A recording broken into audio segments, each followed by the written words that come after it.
चाचा साईं तव्हां जंहिंखे सॼण सम्झंदा हुयो न उन तव्हांजे सॼण मूसा तव्हांजे सभ खां वॾे दुश्मन नवाब खान सां ठाव करे छॾियो आहे। वक्त इहा ॻाल्हि मूंखे न ॿुधा, राणी खे ॿुधा, जेका चवंदी आहे सभ खां वधीक सॼण मुंहिंजो मूसा आहे। हाणे मुंहिंजे दुश्मन जे घर में वेठो आहे, मिटा बि फाकुर पाएसि। जेकॾहिं तव्हां मूसा खां नाराज़ न थियो आहे न त हू तव्हांजे चवण खां सवाइ ॿाहिरि न वञे हा। मां मूंखे मूसा जी का बि परवाह न आहे।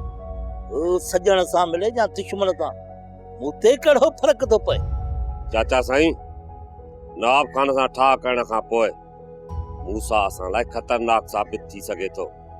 जो मूसा नवाब खान जी चुर्त ते मूसा का हथ चुराण कई न, वक्त तूं बि मूंखे सुञाणी थो। बहावल उहो बिल्डोज़र आहे, माण्हू त चा पत्थरनि जो बि सुरमो करे चवंदो आहे। ओहे सीने वारी गोलियूं हणंदोसांसि, गोलियो ई कोन लभंदी। पी सालू बि कोन सुञाणींदुसि ते मूसो आहे या ॿियो केरु आहे। बाबा तव्हां ॾींहों ॾींहों पाण लाइ दुश्मन वधाईंदा था वञो।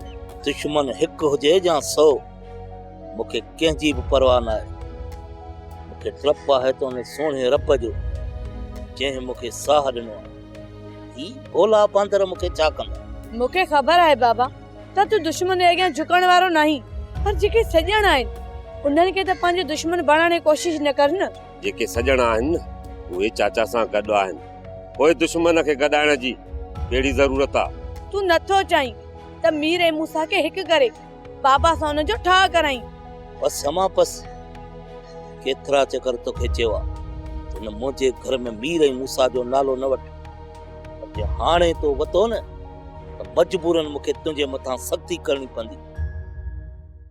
सोप सीरियल तकरार तमाम एपिसोड ॾिसो हाणे HD क्वालिटी में। विजिट कयो असांजो YouTube channel Sindh TV HD drama. Subscribe कयो असांजो official YouTube channel Sindh TV HD drama ऐं वधीक अपडेट लाइ बेल आइकन खे क्लिक करियो।